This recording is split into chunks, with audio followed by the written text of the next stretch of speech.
जय श्री राम। नमस्कार दोस्तों, आप सभी को हमारे चैनल नॉलेज फॉर यू में स्वागत है। सनातन धर्म में मंदिरों में जाने और वहां पूजा करने के कुछ नियम निर्धारित किए गए हैं। पुराणों में सभी देवताओं की परिक्रमा करने की अलग-अलग संख्या निर्धारित की गई है, लेकिन किसी की भी आधी परिक्रमा करने को नहीं कहा गया है, केवल शिवलिंग को छोड़कर। इसके पीछे धार्मिक व वैज्ञानिक दोनों कारण हैं, जिसके बारे में आज हम आपको बताएंगे। शिवलिंग की परिक्रमा के बारे में जानने से पहले हमारा यह जानना आवश्यक है कि आखिरकार शिवलिंग होता क्या है। दरअसल शिवलिंग का ऊपरी भाग पुरुषत्व या शिव का प्रतिनिधित्व करता है और नीचे वाला भाग स्त्रीत्व या शक्ति का। मुख्यतः शिवलिंग में ऊर्जा का अथाह भंडार होता है, जिस कारण इसके आसपास अत्यधिक ऊर्जा का संचार होता रहता है, जो कि गर्म होती है।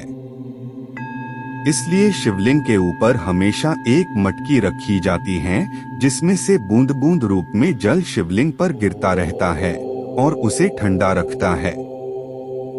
शिवलिंग में अथाह ऊर्जा का स्रोत होने के कारण इसे घर पर रखने से भी मना किया जाता है। हम शिवलिंग पर जो भी चढ़ाते हैं, जैसे कि दूध, दही, जल, शहद इत्यादि, वह सब एक नली की सहायता से वहां से बाहर निकलता रहता है। यह सब जिस नली से बाहर निकलता है, उसे ही सोमसूत्र, जलधारी, जलहरी या निर्मली के नाम से जाना जाता है।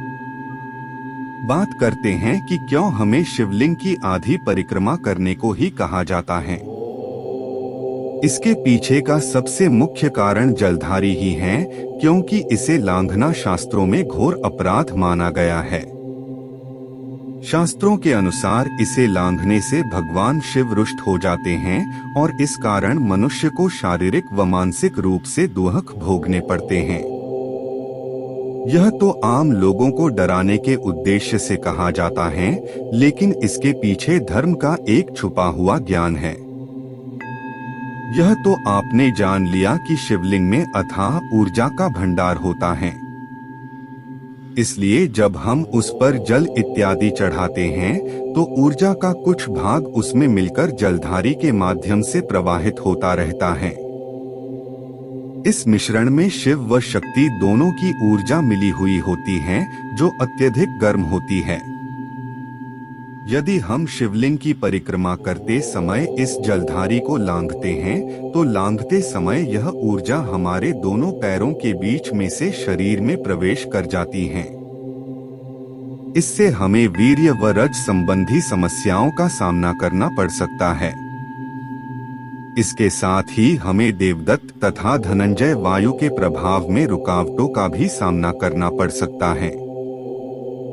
कुल मिलाकर शिवलिंग के सोमसूत्र को लांघने से मनुष्य को कई शारीरिक व मानसिक समस्याओं का सामना करना पड़ सकता है।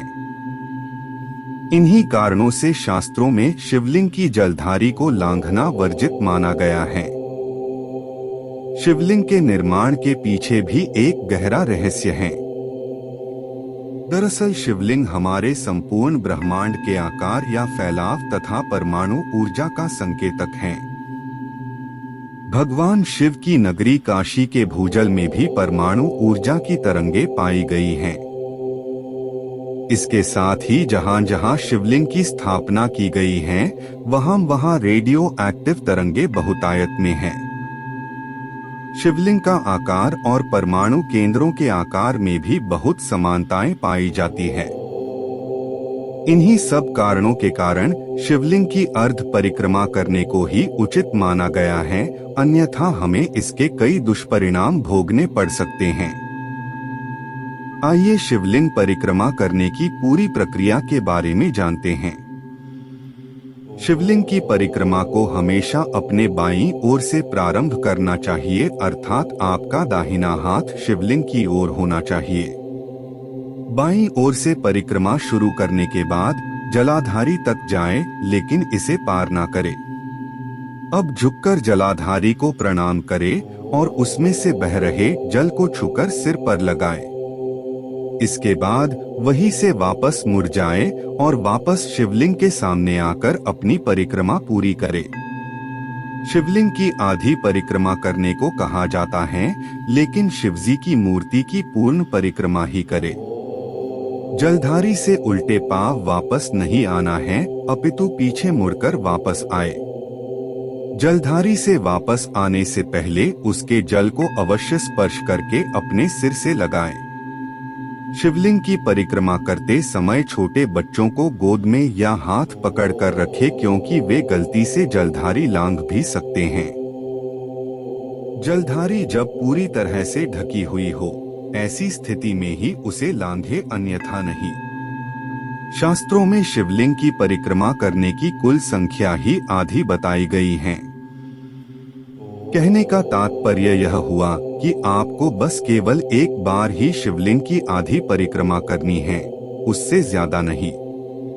आपको हमारा ये वीडियो पसंद आया हो तो इसे लाइक और शेयर जरूर कीजिए, और ऐसे जानकारी के लिए हमारे चैनल से जुड़े रहिए। फिर मिलते हैं नेक्स्ट वीडियो में। नमस्कार।